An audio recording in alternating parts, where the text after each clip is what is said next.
Bonjour les loulous. Alors aujourd'hui, je parlerai de la fabrique des ignorants. Il était une fois une époque où les enfants avaient le droit de choisir s'ils voulaient ou non aller à l'école ou même suivre les cours. Certains décidèrent de ne regarder que la télévision ou l'ordinateur et de s'amuser perpétuellement à des jeux vidéo ou autres. Apprendre à lire? Pas la peine, il suffit de prendre un téléphone portable pour avoir un message oral. La géographie? À quoi bon apprendre où se trouve un pays puisque d'un seul coup d'œil sur le portable, on nous donne la réponse. Ainsi, l'histoire serait intéressante? Bah, en un clic, on a tous les commentaires sur n'importe quel sujet. Et puis, c'est barbant d'écouter des documents sur un temps qui est passé, non? Les sciences? Trop compliqué. On n'y comprend rien. Laissons cela aux gens qui savent et nous expliqueront plus facilement. Les mathématiques serviraient à quelque chose? Ah bon? Je m'en fiche. Du moment que je sais compter mon argent de poche, tout va bien. Ainsi il se passa des semaines, des mois, et même des années, pour certains, qui ne savaient donc ni lire, ni écrire, et devenaient de joyeux ignares, gavés aux jeux vidéo et bourrés de certitudes toutes aussi farfelues qu'inutiles. Les connaissances réelles n'atteignaient plus un grand nombre de gens qui croyaient savoir des choses, puisqu'ils avaient le pouvoir de trouver des réponses avec une grande simplicité d'un clic sur un écran. Ils vivaient dans la dépendance totale de leurs parents, ou d'organismes variés qui leur permettaient de survivre sans se poser beaucoup de questions. Ils étaient nourris facilement et rien ne semblait les concerner à part leur petite personne. Même des choses élémentaires de la vie leur semblaient trop contraignantes.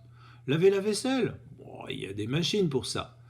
Mettre les déchets dans la poubelle quand on se promène en campagne ou à la mer? Bon, on remplit les poubelles publiques et si elles sont pleines, on laisse son sac près du gros sac.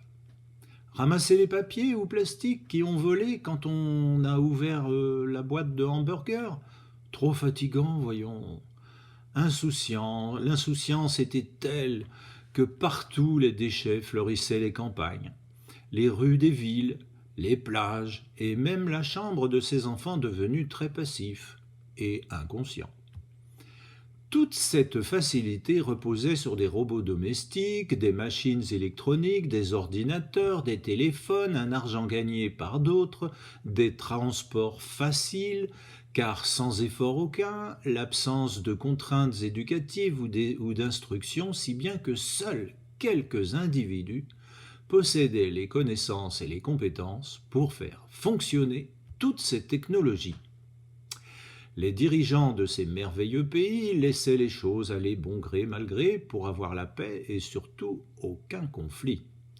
Il était important pour eux que les citoyens urbains, branchés sur les écrans, nourris d'aliments faciles à manger, où il n'y avait qu'à réchauffer, soignés avec des médicaments fabriqués par d'autres pays pour coûter moins cher, ne soient jamais éveillés ni conscients de leur dépendance.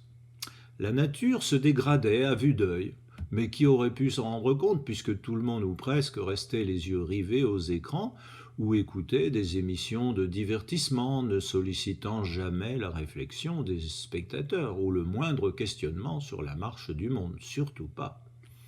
Pourtant un jour, un événement mondial se produisit qui changea la vision du monde et même tout son fonctionnement. Une terrible éruption solaire se produisit comme il s'en produisit à la fin du XIXe siècle, mais en plus fort encore. L'éruption atteignit la Terre et mit tous les appareils et installations électriques du monde en panne, et pour une durée de plusieurs années. Le monde insouciant prit fin d'un coup, comme ça, clac. Il fallut réapprendre à lire, écrire, compter, cultiver sans ordinateur, avec des outils plus simples, produire de la nourriture un peu partout, pour approvisionner les milliards d'êtres humains, massés principalement dans les villes, développer des transports nouveaux et retrouver le chemin des écoles, où on ressortit les cours sur papier.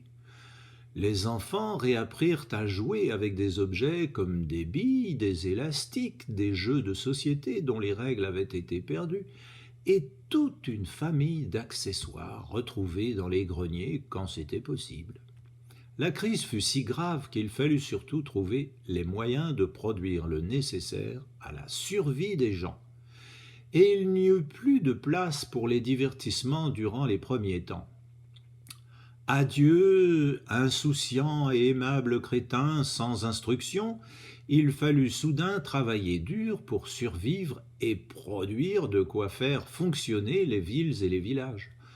La recherche de nourriture fut surtout un terrible défi et donna lieu à des guerres affreuses entre humains et entre pays. Ceux qui s'en sortaient le mieux furent ceux qui avaient les meilleures compétences. Paysans, maraîchers, médecins, infirmiers, enseignants, transporteurs de toutes sortes, militaires, réparateurs et mécaniciens scientifiques, constructeurs de radios et autres totalement dépendants. Et oui, les autres, totalement dépendants, attendaient qu'on leur donne le nécessaire et répondaient aux instructions données par les autorités locales pour réaliser les tâches indispensables. Assurer le ravitaillement en eau, en nourriture, en papier, en bois, prêter main forte en cas de besoin. Tous les appareils électroniques devinrent inutiles en un instant. On les gardait au cas où l'électricité reviendrait après l'arrêt de l'éruption. La récupération des déchets commença à ce moment-là, pour être recyclés correctement, car enfin on prit conscience de leur valeur pour un nouvel usage.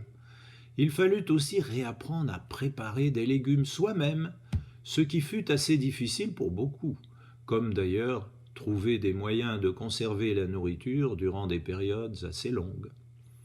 Les groupes humains qui s'en sortirent le mieux furent naturellement ceux capables de subvenir eux-mêmes à leurs besoins et de s'unir pour des buts communs.